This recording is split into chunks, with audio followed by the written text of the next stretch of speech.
하나님의 은혜가 오늘 2부 예배, 오늘 예배위원으로 동참하신 여러분들과 그리고 온라인으로 예배드리고 계시는 모든 성도님들 또 목장들에게 주의 평강이 함께 하시기를 축복합니다. 쉽게 끝날 것 같지 않은 코로나19입니다. 오늘은 1000명을 넘어섰다고 하는데 점점 더 이 코로나19가 확장하는 것 같아서 가슴이 아픕니다. 서로가 조심하면서 이 코로나를 잘 대비해 나가도록 하시기를 바랍니다. 예수님이 오시는 대강절 성탄절이 가까워오고 있습니다. 오늘은 예수님이 이 땅에 오셔서 그 어려움 속에 있는 여인과 공감을 통해서 치유되는 그런 내용을 살펴보면서 오늘은 공감에 대한 말씀을 증거하도록 하겠습니다. 사람이 가장 훌륭한 것이 있다면 다른 사람과 이웃과의 관계 속에서 이해하고 그리고 소통하면서 공감을 이룰 수 있다고 하는 것이 사람에게만 주어진 아주 특별한 하나님이 주시는 은혜라 이렇게 볼 수 있습니다. 상대를 충분히 알고 이해한다고 하는 것은 그 사람에 대해서 귀로 듣는 것만 가지고는 안 됩니다. 그 사람과 마음이 통해야 되고 눈과 눈이 마주치면서 함께 지내봐야 그 사람과 나와의 그 관계가 잘 이루어지면서 서로 소통할 수 있는 것이죠. 대한민국이 삐거덕대는 이유 중에 하나가 나하고 소통이 안 되고 나하고 모든 게 달라지면은 적폐가 되든지 적군이 돼요. 이해하려고 하지도 않고 그 사람의 입장에서 공감을 하고 소통하려고 하는 게 없어요. 그냥 나하고 안 맞으면 다 적이에요. 이런 모습이 되다 보니까 나라가 이게 갈라지게 되고 극단적인 모습으로 가게 됩니다. 역시 오늘 말씀에도 보면 이 땅에 오신 예수님께서 적대감을 가지고 서로 소통하지 않고 있는 유대인과 사마리아 사람과의 관계를 예수님이 어떻게 공감을 이루어내면서 소통을 하고 있는가 하는 내용을 오늘은 살펴보려고 합니다. 이 예수님이 갈릴리로 가는 과정에서 갈릴리에 가지 않아도 그 길을 통하지 않고 딴 길로 가도 됩니다. 그래서 일반적인 유대인들은 사마리아 사람들은 그냥 이방인 취급을 하고 그 유대인이지만은 혼혈을 이룬 민족이다 그래서 부정된 민족으로 여기고 오히려 사람들을 개 취급하거나 아니면은 그냥 지옥의 땔감이다 할 정도로 아주 극단적으로 비하를 했던 그런 지역에 살고 있는 사람들이 사마리아 사람들이에요. 실질적으로는 유대인의 피가 흐르고 있는 사람들이죠. 그럼에도 불구하고 유대인들이 성전을 질 때도 같이 성전을 짓지 못하게 하고 예배도 예루살렘에서 같이 드리지 못하게 한 그런 사람들이 유대인들이에요. 근데 유대인인 예수님께서 일찍이 유대인들이 가지 않는 사마리아를 통과해서 예수님이 지금 갈릴리로 가고 계시는 거죠. 그런데 여기에서 보면 전혀 유대인들과 사마리아인들이 서로 소통하지 않고 있다는 것을 볼 수 있는데 예수님과 제자들이 사마리아 가는 도중에 우물가에서 예수님은 낮 12시니까 사막지대라 굉장히 뜨겁거든요. 그 우물가에 예수님이 거기서 쉬고 있었고 제자들은 양식을 구하러 마을로 갔다 그랬습니다. 근데 그때 아무도 너무 더워서 사람이 움직이지 않는 그 시간대에 이 사마리아 여인 하나가 물을 길러 왔습니다. 그 물을 길러 온 우물에서 예수님이 물 좀 다오라고 얘기해요. 그러니까 이 여인이 사마리아 여인이 그 유대인에 대해서 상당히 반감을 가지고 있었단 말이에요. 그러니까 이런 말씀을 합니다. 요한복음 4장 9절에 보면 사마리아 여자가 이르되 당신은 유대인으로서 어찌하여 사마리아 여자인 나에게 물을 달라고 합니까? 이는 왜 그렇게 말씀했냐? 이는 유대인이 사마리아인과 상종하지 않았기 때문이라고 분명하게 성경은 말하고 있습니다. 그럼 왜 유대인들과 사마리아 사람들과 서로 상종하지 않고 말도 하지 않고 이렇게 거리를 뒀느냐? 그 이유를 살펴보게 되면 그러니까 다윗 왕으로부터 솔로몬 왕이 이스라엘을 통치하고 있었을 때에 정말 행복한 한민족으로 살죠. 그러다가 솔로몬 왕이 죽고 나라가 둘로 갈라져요. 여로보암이 북이스라엘 사마리아를 수도로 해서 거기를 한 나라를 세우고, 남이스라엘은 유다 족속을 중심으로 해서 예루살렘을 수도로 해서 나라가 세워지죠. 솔로몬의 아들 르호보암을 중심으로. 그래서 둘이 나라를 잘, 북이스라엘 그 다음에 남이스라엘이 서로 같은 민족이지만 둘로 나눠져서 마치 우리나라의 남북이 갈라진 것과 같이 그렇게 생활하고 있다가 기원전 BC 722년경에 이 북이스라엘이 아수르 나라에 의해서 멸망을 하게 돼요. 그러니까 나라를 빼앗기죠.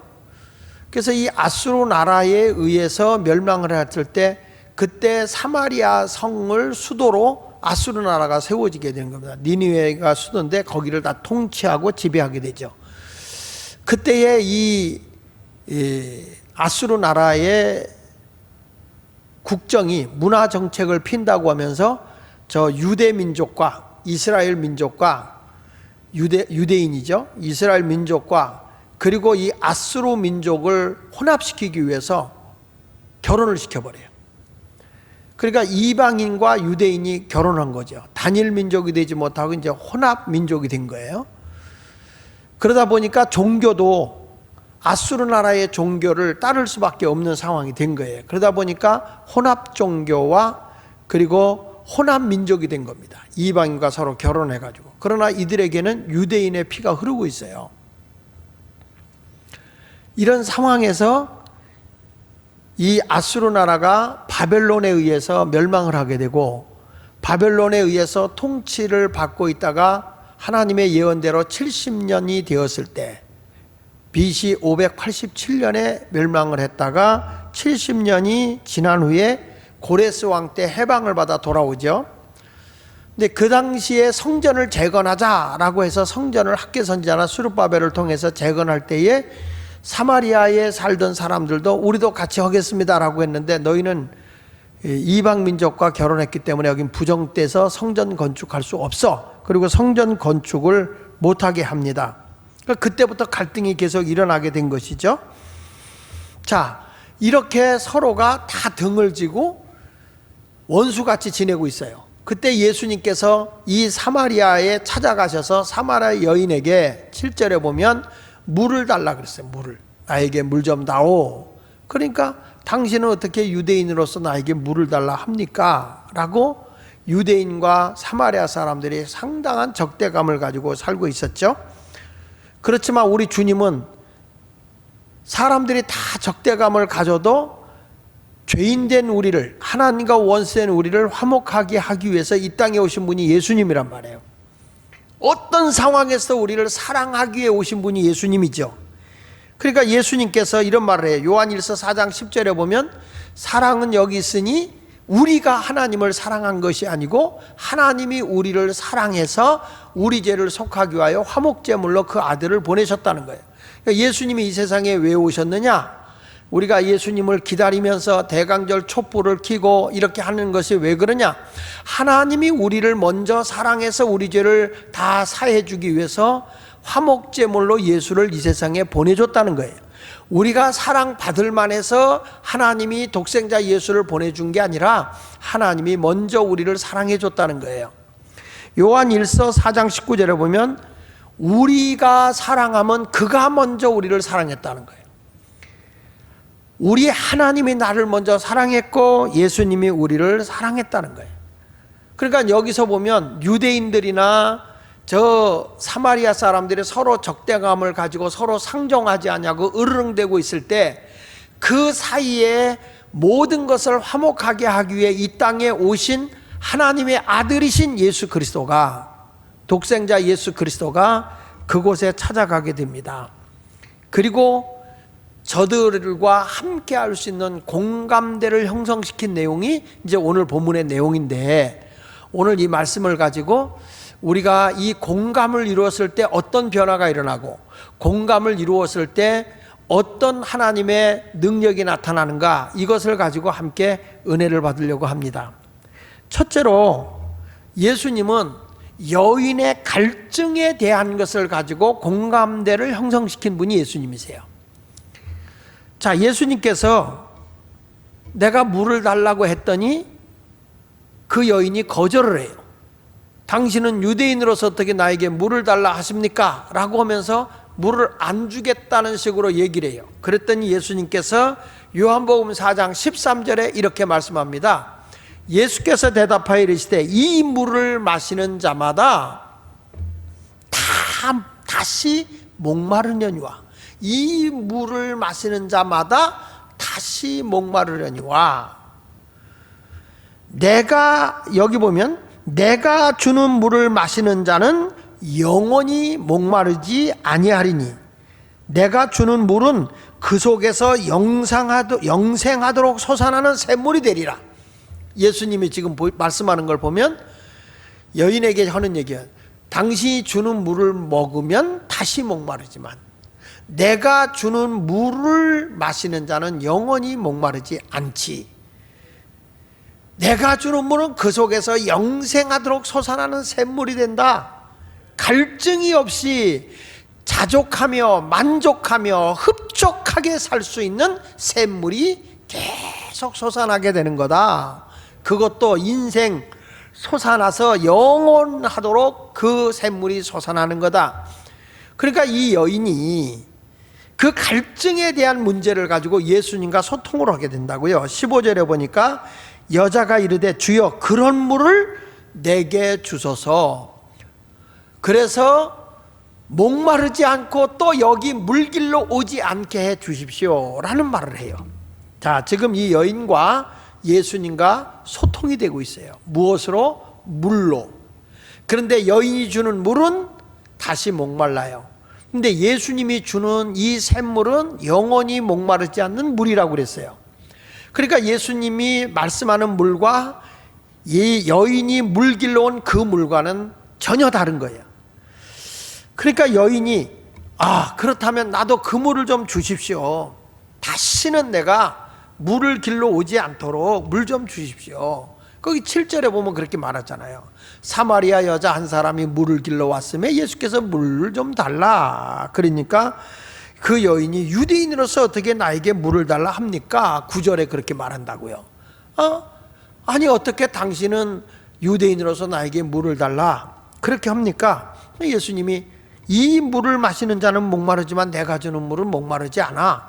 그러면 나에게 그런 물 좀 주시죠. 영원히 물길로 오지 않도록 그 물 좀 주세요. 지금 이 생수의 물에 대해서 대화가 이루어져요. 그러니까 예수님이 갑자기 그 여인에게 나 물길로 갈증을 다시 느끼지 않는 물 좀 주세요 라고 얘기하는 순간에 예수님께서 그러면 네 남편 데려와. 아니 왜 거기서 물 얘기하다 말고 갑자기 남편이 나오냐 이 말이야. 자 보십시다. 요한복음 4장 16절에 이르시되 가서 내 남편을 불러오라 그랬어요. 아니 물 얘기하다 말고 갈증이 없는 물을 내가 줄게. 그 물 좀 주세요. 그랬더니 내 남편 데려와. 그러니까 이 여자가 17절에 여자가 대답하여 이르되 나는 남편이 없나이다. 예수께서 이르시되 내가 남편이 없다 하는 말이 옳도다. 그 여인의 말을 예수님이 들어주고 내 말이 옳다. 뭘 하는 거예요? 공감을 하는 거예요. 자, 내 말이 옳구나. 내 남편이 너는 없네. 그리고 18절에 이렇게 말해요.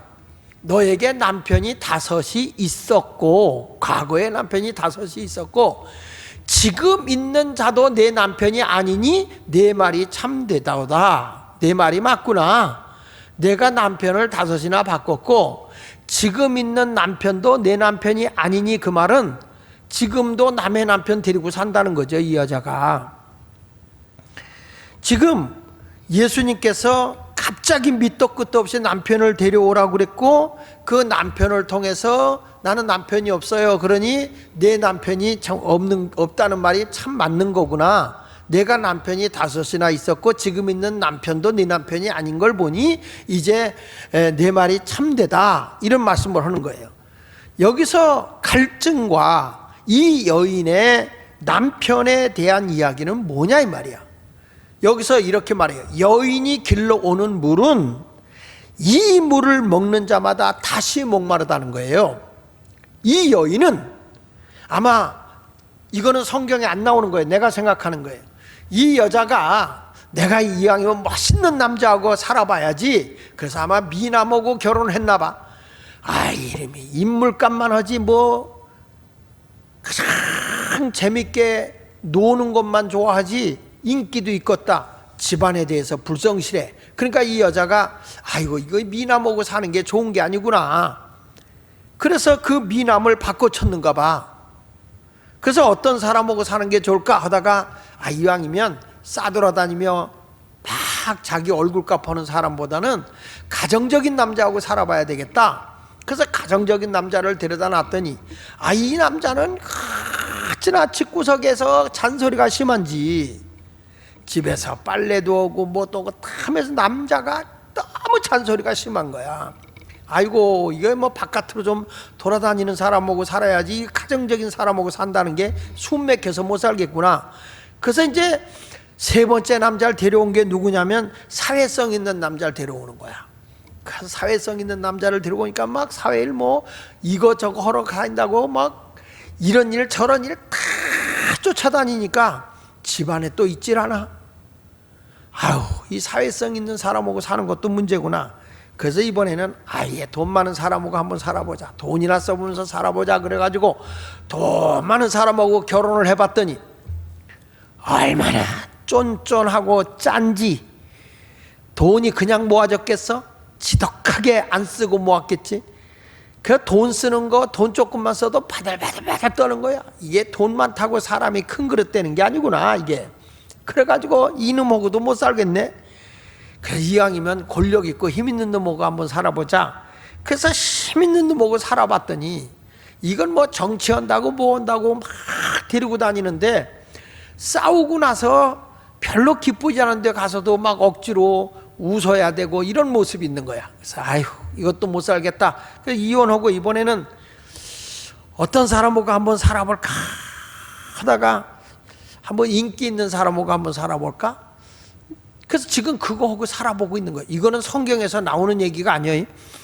이건 내가 이럴다. 그러니까 이 여자가 자기가 세상에 뭔가를 만족해 보려고 살아봤지만 인간의 모든 것은 만족이 없다는 거예요. 마치 오늘 말씀과 같이 이 물을 마시는 자는 다시 목마르려니와, 그런 거예요.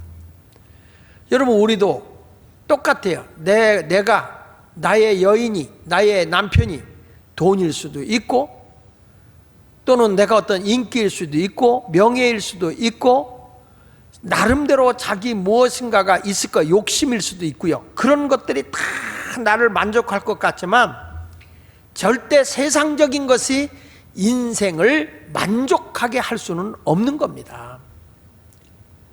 그 어느 것도 만족함이 없어요. 오늘 성경에 있는 말씀과 같이 이 물을 먹는 자마다 다시 목마른 거예요. 세상의 것은 여러분, 좋은 차를 가져봤다고 만족합니까? 넓은 집에 살아본다고 인간이 만족하겠습니까? 돈 좀 억대를 가졌다고 해서 인간이 만족하겠습니까? 인생은 만족이라는 건 없어요. 아무리 대골 같은 집에 살아도 건강 잃어버리면요, 좁은 침대에 있는 거고, 죽으면 그저 조그만 그릇 하나에 들어가 있는 재에 불과한 거고, 땅에 묻혀봐야 한 평도 안 되는데 내가 묻혀버리고 마는 거예요. 인생은 티끌에 불과한 거라고. 그런데 웬 욕심이 그렇게 많은지. 많은 것도 먹고 좋은 것도 많이 먹어도 인생이 끝나는 순간에 다 썩어져 없어버리는 것이 인생이라고요. 그러니까 인생은 육의 것을 가지고는 절대로 만족이 없어요. 이 물을 마시는 자는 계속 목마른 거예요. 그런데 예수님이 뭐라고 말합니까? 내가 주는 물을 마시는 자는 영원히 목마르지 않는다. 영원한 생수, 바로 예수 그리스도를 통해서 얻어지는 영적인 구원의 감격, 이 영생수를 먹을 때 우리는 만족한 삶을 살아갈 수 있는 거예요. 우리 찬송가도 있잖아요. 동남풍아 불어라, 서북풍아 불어라, 가시베테 백합화, 예수 향기 날린다. 예수님 내 주여 내 중심에 오셔서 주님 한 분만으로 만족하옵니다. 내 인생의 만족은 오직 예수밖에 없다는 거예요. 이 세상의 모든 것 다 움켜줘봐도 다 마지막에 주님이 결산할 때는 벌거벗고 가는 인생밖에 안 되는 거예요. 다 놓고 가는 거예요. 그렇게 많은 욕심을 가져도 다 내려놓는 게 인생인 거예요. 성경 말씀 히브리 4장 13절에 보면 이렇게 말해요. 지으신 것이 하나도 그 앞에서 나타나지 않음이 없고 우리의 결산을 받으실 이 하나님이죠. 우리 인생의 모든 결산을 받으실 하나님의 눈앞에 만물이 벌거벗은 것 같이 다 드러나느니라. 결국에는 하나님 앞에서는 아무것도 없어요. 다 벌거벗은 거예요. 다 내려놓는 거예요. 인생이 뭔가 움켜쥐려고 응애 하고 태어날 때 손을 움켜쥐지만 인생이 죽고 나면 다 손을 펴놓잖아요. 다 놓고 가는 거예요. 빈손으로 왔다 빈손으로 간다. 그래서 공술의 공수거가 인생이다 그러지 않습니까? 그런데 인생이 어떻게 하면 우리가 만족을 누리고 살아갈 수 있느냐라고 물어봤을 때 예수님이 내가 주는 물을 먹어야만 너희가 만족할 수 있다 그 말이에요. 오직 예수 그리스도 그분만이 우리의 만족인 거예요. 사도 바울이 예수를 만나고 나서는 그가 뭐라 그럽니까? 핍박을 당하도 찬송이 나와요. 감옥에 갇혀도 찬송가가 나와요. 그는 풍랑을 만나도 배고파도 늘 만족하면서 살아가는 거예요. 늘 찬송가가 술술술술 나오면서 나는 살아도 주를 위해 살고 죽어도 주를 위해 죽고 먹어도 주를 위해 먹고 마셔도 주를 위해 마신다. 오직 주님 한 분으로 만족하게 살아요. 그래서 바울은 이런 얘기합니다. 우리 잘 아는 내용이잖아요. 빌립보서 4장 13절에 내게 능력 주시는 자 안에서 내가 모든 것을 할 수 있다. 도대체 주님이 주시는 능력 안에서 모든 것을 할 수 있다는 게 뭐냐? 그 앞절에 보니까 배고픔에 처할 줄도 알고 배부름에 처할 줄도 알고 가난에 처할 줄도 알고 부유함에 처할 줄도 안다. 어떤 환경에서도 나는 자족하고 만족한다. 주님 한 분으로 나는 만족한다. 그것이 주님이 내게 주신 능력이다. 이렇게 말하는 거예요. 막 기도하니까 방언 터지고 기도하니까 병든 자가 낫고 기도하니까 입신하고 팍팍 쓰러지고 그게 능력이 아니라 어떤 환경에서도 내가 만족하고 사는 게 능력이라는 거예요. 그게 주님이 주신 능력이라는 거예요. 오늘 성경 말씀에서 이 여인과 예수님이 공감하는 내용이 인간의 갈증의 문제예요. 이 문제를 영원히 목마르지 않는 생명수 되시는 예수 그리스도를 믿으면 우리는 자족하고 살 수 있는 거예요. 늘 감사하며 만족하며 사는 거예요. 많이 가졌던 적게 가졌던 있던 없던 그저 주님 한 분으로 만족하게 사는 거죠. 송영이 시인처럼 그는 그냥 자기가 장애를 앓고 있으면서 밥도 자기가 못 먹고 대변도 혼자 못 보지만 하나님의 영감을 받아서 나는 남이 가진 건강 없고 남이 가진 지식 없고 남이 가진 부가 없다 할지라도 오직 남이 갖지 못한 건 내가 가졌으니 그분이 바로 예수라는 거예요. 그분이. 그러면서 찬송을 부르고 얼마나 많은 노래를 우리가 부릅니까? 사랑하는 성도 여러분, 우리는 오늘 이 시간에 세상적인 것을 가지고 내가 만족함을 얻으려고 살다 보면 부부가 공감을 하지 못하고 다투는 겁니다. 세상적인 모든 것을 자꾸 내 욕심에다 채우려고 하니까 두 부부간에 공감을 이루질 못해요. 교회 안에 와서도 주님 한 분으로 만족한 삶을 살아가지 못하니까 영적으로 여러분들이 만족하지 못해서 늘 불만과 짜증 속에 생활하고 신앙생활에 영적 방황을 하는 거예요. 근데 오늘 수가성 우물가에서 예수님을 만난 여인처럼 여러분들도 꼭 예수를 만나 공감을 형성하는 시간이 되기를 축원합니다. 자, 이 여인은 자기의 사정을 자세하게 얘기하는 예수님을 보고 당신은 선지자입니다라고 얘기를 해요. 근데 이 여자가 갈증 느끼는 게 뭐냐면 나도 하나님을 믿고 하나님을 섬기고 살아가는데 예배에 대한 갈증이 있는 거예요. 예배. 이 여인이 예배에 대해서 갈증을 느끼는 게 뭐냐면, 유대인들은 예배는 신명기 12장에 하나님이 택하신 곳에 가서 예배를 드리라 그랬단 말이야. 택하신 곳에 가서. 그래서 예루살렘 성전에서만 예배 드리는 걸 하나님이 받는다고 유대인들이 얘기를 한 거예요. 그러니까 이 여인은 사마리아의 그리심산에서 예배를 드린단 말이에요. 이 그리심산은 모세 때 에발산과 이 그리심산인데, 그리심산은 축복의 산이라고 해요. 여기다가 하나님의 성전을 짓고 여기서 예배를 드렸거든요. 그게 이제 사마리아에 있는 예배당이라고요. 근데 유대인들이 항상 예루살렘에서 예배드려야 하나님이 받는다 하니까 이 여인이 영적 갈증을 늘 느끼는 거예요. 근데 예수님께서 두 번째 가서 여인의 영적 갈증을 공감시키는 내용의 말씀을 하는 거예요.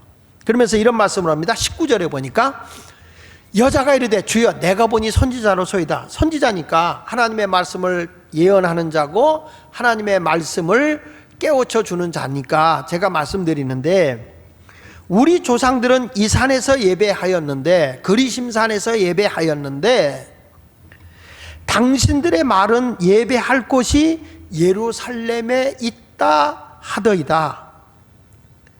자, 당신들은 예배는 예루살렘에서만 드려야 된다고 하고 우리는 이 그리심산인 사마리아에 있는 곳에서 예배를 드렸는데 도대체 무엇이 옳은 겁니까? 물론 성경 신명기 12장 5절, 11절, 14절, 18절, 21절에 보면 택하신 곳에서 예배를 드리라고 했는데, 그럼 어디 가서 예배를 드려야 됩니까? 이 여인은 예배를 드리고도 찜찜한 거예요. 이게 드린 건지 안 드린 건지.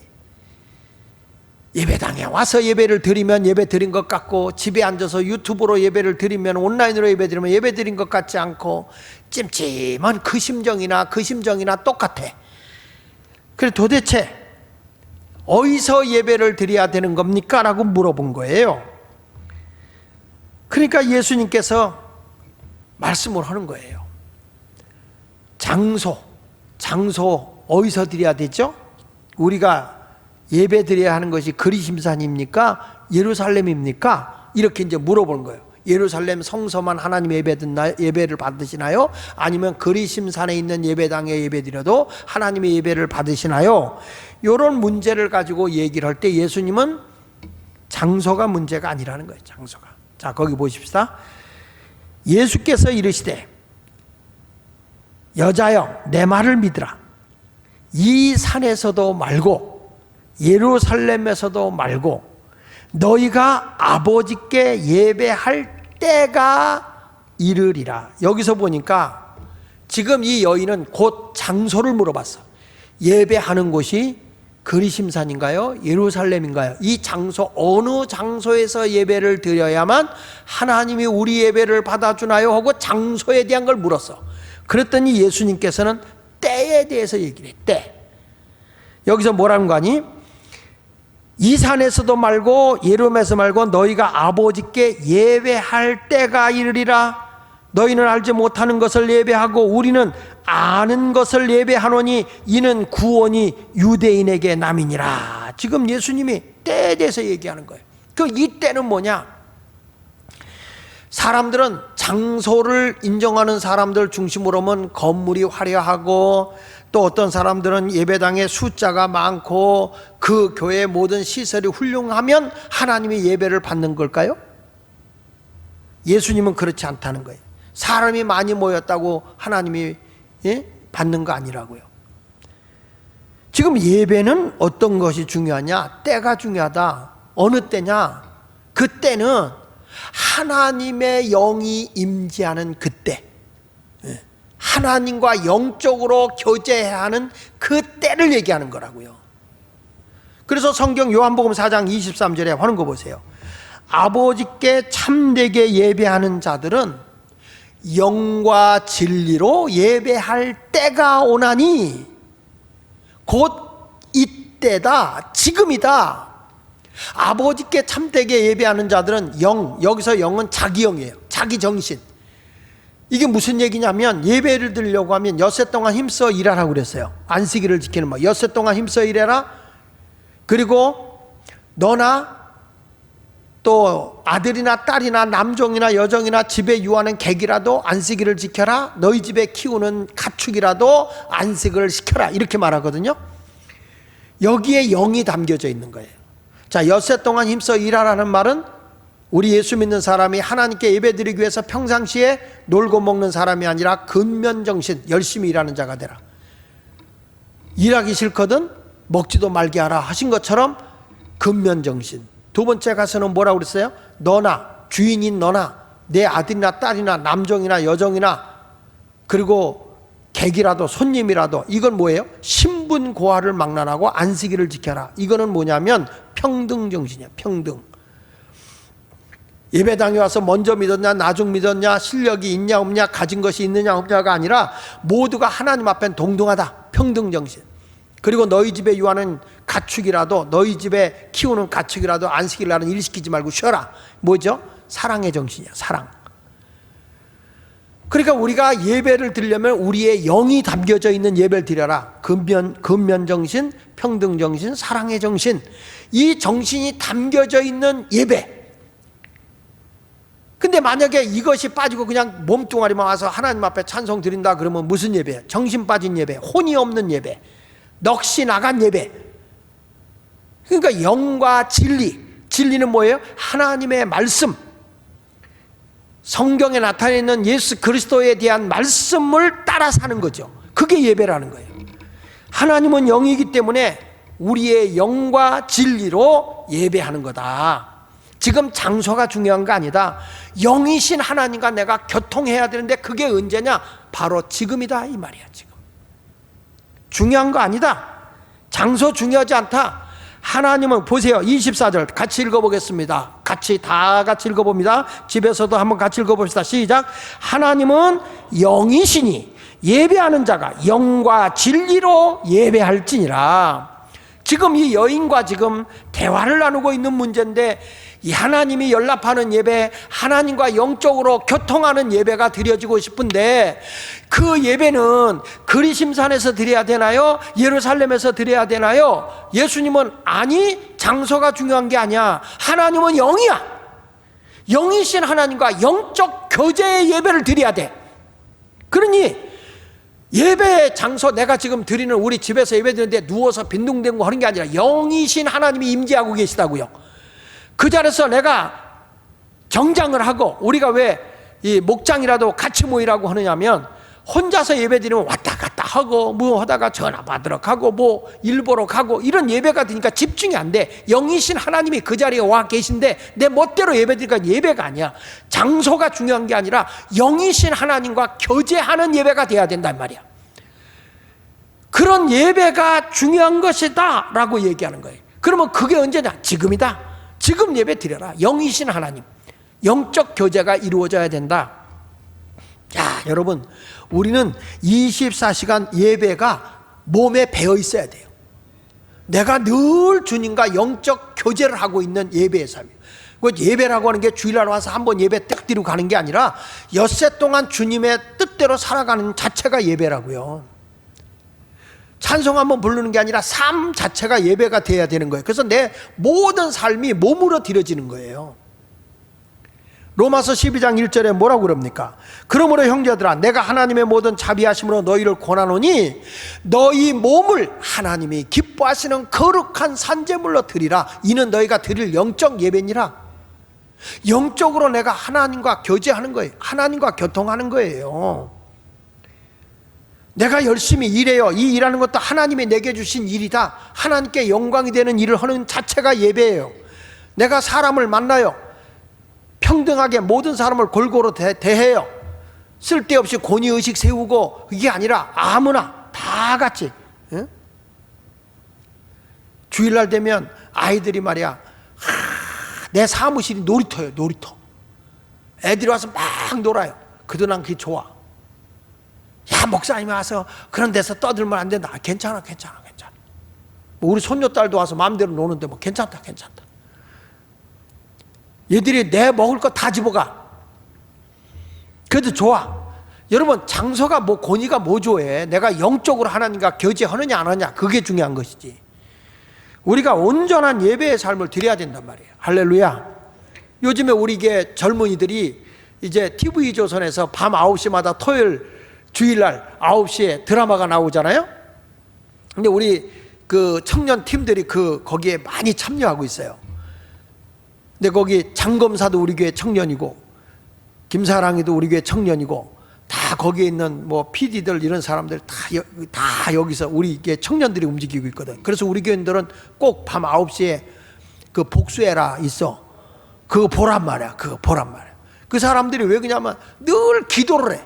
그 기도를 그렇게 열심히 해. 매일 와서 기도를 해. 그 제가 우리 그 성훈이 형제한테, 그 장검사한테 제가 연기 잘하더라. 정말 멋있게 잘생겼더라. 우리 교회에서 아마 최고의 꽃미남일걸요. 잘생겼어. 그랬더니 아주 기분이 흡족해. 그 여러분 기도하고 와서 막 하나님 앞에 기도하는 그 모습이 넌 너무 이쁜 거야. 그래서 성경 공부도 하겠다고 하는 모습이 너무 아름답잖아요. 그러니까 이런 사람들이 문화 속에 들어가서 하나님의 영광을 드러내고 몸으로 하나님께 예배드려야 되는 거죠. 그냥 교회에 와서 막 찬송가만 부르고 하나님 주여 우리에게 은혜 주시옵소서 아버지 주여 이것만 예배냐 이거지. 삶 속에 하나님의 영광을 드러내고 내게 주신 하나님의 탤런트를 가지고 주님의 영광을 드러낸다면 얼마나 하나님이 기뻐하겠어요. 여러분 여기 성경에 로마서 12장 1절 다시 보면 그러므로 형제들아 내가 하나님의 모든 자비하심으로 너희를 권하노니 너희 몸을 내 몸이 하나님이 기뻐하시는 거룩한 산제물로 드리라는 거예요. 내 몸을 하나님께 드리라는 거예요. 이게 하나님께 드릴 영적 예배라는 거거든요. 주일날 한번 와서 예배 한번 드리고 나가서 술 퍼먹고 굴뚝에서 연기 나고 막 못된 짓 하고 입으로 막 욕지거리 하고 전혀 하나님의 사람답지 않게 살아가면 이 사람이 무슨 영적 예배를 드리는 거냐고. 뭐 예배당에 왔다 장소에 한번 참여했다 간다고 해서 그게 예배냔 말이에요. 그게 아니라고요. 영과 진리로 영이신 하나님께 내가 온전히 드려지는 삶을 살아야 되는 거예요.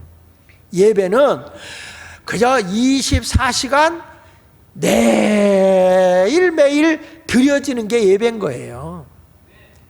그냥 예배가 여기 와서 한 번 드리고 가는 게 아니라고요.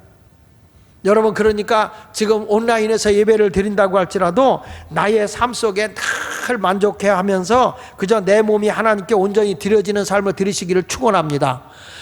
이렇게 영적인 갈증이 해결됐단 말이야. 예배가 장소에 있는 게 아니다. 너희가 영적으로 하나님과 교통하면 그게 예배다. 그런 예배가 드리니까 이 사마리아 여인이 너무 은혜를 받은 거야. 여러분 은혜를 받으니 마음에서 샘솟는 기쁨이 넘쳐요. 마음에 만족함이 와요. 얼마나 행복해요. 그러니까 이 여자가 자기 욕구를 담으려고는 그릇을 집어 던져버리는 거예요. 요한복음 4장 28절에 보니까 여자가 물동이를 버려두고, 이 물은 어떤 물입니까? 계속적으로 나에게 목마름을 가져다 줄 물을 담는 그릇이었다고요. 이 물을 마시는 자는 다시 목마르거니와. 그런데 거기다 물을 계속 담고 있잖아요. 우리가 계속적인 갈증을 느끼고 있는 그것만 담을 뿐이지 영원히 목마르지 않는 예수를 내 품에 담지 않고 있으면 갈증 속에 사는 거거든요. 근데 예수님이 아니야, 예수님 한 분을 예배함으로써 내가 만족을 누릴 수 있어. 야, 예수님을 만나고 나니 이 여인이 그 자기의 욕구를 채우려고 했던 물동이를 버려두고 동네로 뛰어들어가서 사람들에게 하는 말씀이에요. 내가 행한 모든 일을 내게 말한 사람을 와보라. 이는 그리스도가 아니냐? 그리스도는 메시아, 구세주, 기름 부음을 받은 자, 이런 말이에요. 그러니까 야, 내가 본 이분이 그리스도야. 자, 거기에 있는 분들은 다 하나님을 사모하는 사람들이었어요, 그 동네에. 근데 유대인들이 따돌렸잖아요. 근데 내가 메시아를 만났어. 이 여인이 지금까지 부끄러워서 얼굴도 못 피고 숨어서 대낮에 물길로 가는, 아무도 움직이지 않을 때 물길로 가던 여자였다고요. 자기를 감추고 자기의 수출을 드러내는 걸 싫어서 사람을 피해서 슬슬 숨어 다니던 이 여인이 갑자기 겉옷을 확 벗어 집어 던져버리고 얼굴의 기쁨과 마음의 만족과 행복함을 가지고 내가 만난 그리스도를 와서 보라, 와서 보라, come and see, 와서 보세요. 이 여자가 달라졌어요. 저 여인이 뭐지? 아니 저렇게 여인이 뭐가 저 얼굴을 저렇게 행복하게 한 것이지? 무엇이 저렇게 만족함을 준 것이지? 와, 저 여인이 뭐로 받긴 받은 것 같다. 사람들이 다 그에게 달려갔다는 것이죠. 예수님과 영적인 공감이 이루어지자마자 그 여인은 삶의 감격과 기쁨이 넘쳐났다는 거예요. 환경은 달라진 거 없어요. 그런데 예수님을 만나고 영적인 충족이 이루어지자마자 삶의 감격과 기쁨이 일어나는 거죠. 이것은 다른 사람에게 영향력을 행사한 것입니다. 요한복음 4장 38절로 39절에 여자의 말이 내가 행한 모든 것을 그가 내게 말하였다 증언하므로 그 동네 중에 많은 사마리아인이 예수를 믿었다고 그랬어요. 그러니까 여기 보십시오. 이 여인 하나의 변화가 사마리아의 수가성을 완전히 변화시켜버렸어요. 나 한 사람이 예수님과 영적 공감이 이루어지면 가정, 나의 직장, 교회, 이웃, 사회, 국가까지도 변화를 가져다 줄 수 있는 게 공감의 능력인 거예요. 우리가 회사든 어디 가서 일할 때 사람과 공감대를 형성시키는 사람이 된다면 그 사람은 훌륭한 지도자가 될 수 있는 거죠. 오늘 예수님과 공감대를 형성한 여인, 갈증을 해결하고 그리고 영적 갈증까지도 예배를 통해 해결받자마자 그의 삶의 만족과 기쁨과 만족함이 온 세상에 전파되어지고 많은 수가성의 사람들을 그리스도에게로 다 인도하여 예수 믿게 한 위대한 전도부인으로 바뀌어지게 된 것입니다. 우리 모두 영적 이런 공감대를 형성하고 만족한 삶을 살기 위해서 저와 여러분들은 끊임없이 하나님께 기도해야 할 줄로 믿습니다. 왜 기도해야 되느냐? 예레미야 29장 12절로 13절에 답을 주거든요. 너희가 내게 부르짖으며 내게 와서 기도하면 내가 너희들의 기도를 들을 것이요 너희가 온 마음으로 나를 구하면 나를 찾을 것이요 나를 만나리라. 주님과 함께 할 수 있다는 거예요. 우리가 온 마음을 다해서 기도하면서 주님 내가 이런 마음입니다 라고 얘기하면 그 공감대가 형성이 될 거예요. 그러는 순간에 하나님의 기적이 일어나게 돼 있어요. 우리 모두 영적 공감을 갖는 그런 한 마음 한 뜻으로 주님을 위해 살아가는 거룩한 하나님의 백성들이 되시기를 예수 이름으로 축원합니다. 기도하겠습니다.